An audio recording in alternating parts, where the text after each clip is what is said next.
नमस्कार। तारीख थी 23 मार्च 1931। इतिहास का वो दिन जब सिर्फ 23 साल के एक नौजवान ने, आप सोचिए, हंसते हंसते मौत को गले लगा लिया था।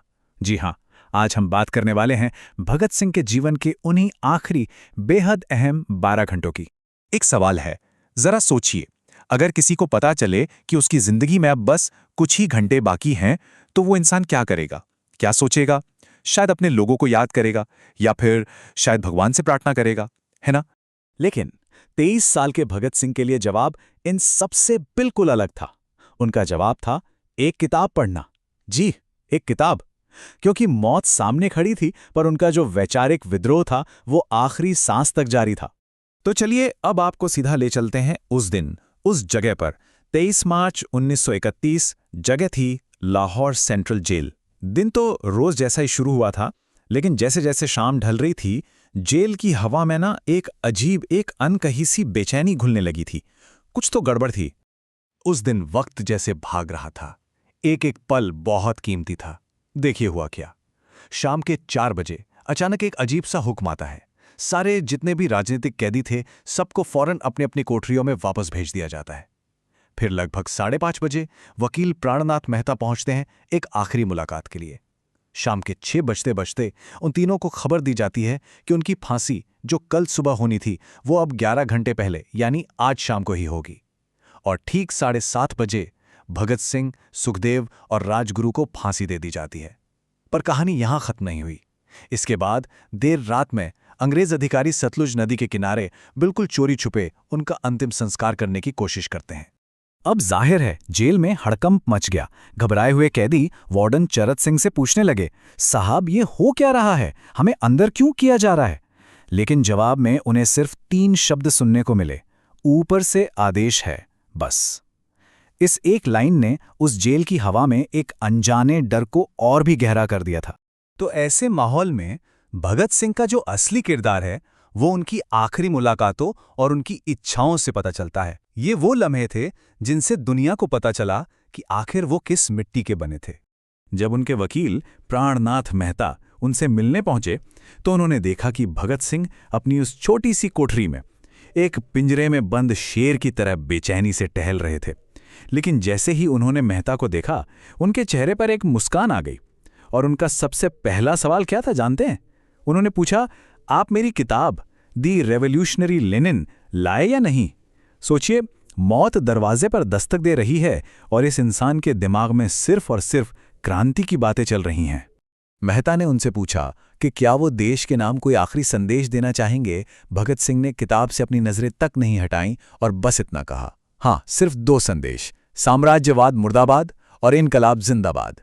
और फिर वो पल आया जब अंग्रेज अधिकारी उन्हें फांसी के तख्ते की ओर ले जाने के लिए उनकी कोठरी में आए। उस वक्त भी वो लेनिन की जीवनी में डूबे हुए थे।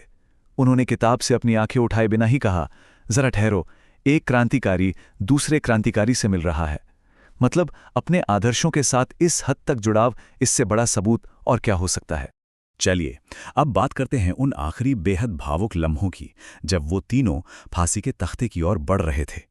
ये सिर्फ एक सफर का अंत नहीं था, बल्कि ये अपने आप में उनका आखिरी और सबसे बड़ा विरोध प्रदर्शन था। जब उन्हें यह बताया गया कि फांसी 11 घंटे पहले हो रही है, तो वो उस किताब के बस कुछ ही पन्ने पढ़ पाए थे। उन्होंने अधिकारियों की तरफ देखा और जानते हैं क्या पूछा? बिल्कुल शांत आवाज में, क्या आप मुझे इस किताब का एक चैप्टर भी खत्म नहीं करने देंगे? यह सवाल उनकी दिलेरी और ज्ञान के लिए उनके प्यार का सबसे बड़ा सबूत है। और फिर वो तीनों, भगत सिंह, सुखदेव और राजगुरु, एक दूसरे का हाथ थामे फांसी के तख्ते की ओर बढ़ने लगे। उनके होठों पर थे आजादी के तराने, मेरा रंग दे बसंती चोला, सरफरोशी की तमन्ना। जब उनके चेहरे ढकने की कोशिश की गई, तो उन्होंने साफ मना कर दिया। आखिरी पलों में भी उनकी बुलंद आवाज में सिर्फ एक ही नारा गूंज रहा था, इंकलाब जिंदाबाद। और फिर उन्होंने फांसी के फंदे को चूमा और मौत को गले लगा लिया।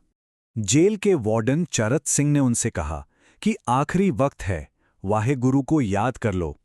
इस पर एक नास्तिक के तौर पर भगत सिंह का जो जवाब था, वो उनके उसूलों की गहराई बताता है।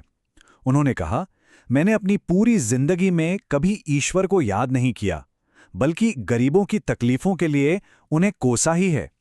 अगर आज मौत को सामने देखकर मैं उससे माफी मांगूंगा तो वो भी यही कहेगा कि ये डरपोक है, इसका अंत नजदीक आ गया है, इसलिए मुझे याद कर रहा है। अंग्रेज अधिकारियों को क्या लगा था कि फांसी देने के साथ ही क्रांति की ये कहानी भी खत्म हो जाएगी, लेकिन वो बिल्कुल गलत थे। बल्कि उनकी अगली कुछ हरकतों ने इस आग को बुझाने की जगह और ज्यादा भड़का दिया। अंग्रेज अफसरों ने जो किया वो सच में अपमान की सारी हदें पार करने जैसा था। देखिए, सबसे पहले तो जेल के बाहर जो हजारों लोगों की भीड़ इंतजार कर रही थी, उनसे बचने के लिए जेल की पिछली दीवार तोड़ी गई। फिर देश के उन महान सपूतों के शवों को किसी सामान की तरह बेरहमी से एक ट्रक में फेंक दिया गया। उसके बाद सतलुज नदी के किनारे रात के अंधेरे में बड़ी जल्दबाजी में अंतिम संस्कार की कोशिश की गई। लेकिन जैसे ही उन्होंने गांव वालों को अपनी तरफ आते देखा, वो अधिकारी उन अधजले शरीरों को वहीं छोड़कर डर के मारे भाग खड़े हुए। और बेशर्मी देखिए, अगले दिन सरकारी नोटिस चिपका दिए गए कि अंतिम संस्कार पूरे सम्मान और रीति रिवाज के साथ किया गया। सरासर झूठ। लेकिन सच भला कब तक छिपता है? जब लोगों तक असली कहानी पहुंची तो पूरे देश में गुस्से की एक ऐसी लहर दौड़ी जिसकी किसी ने कल्पना भी नहीं की थी। और मजे की बात यह है कि भगत सिंह खुद इस बात को बहुत अच्छी तरह से समझते थे। उन्होंने एक बार कहा था, क्रांतिकारियों को मरना ही होता है, क्योंकि उनके मरने से ही उनका अभियान मजबूत होता है, अदालत में अपील करने से नहीं। और हुआ भी यही।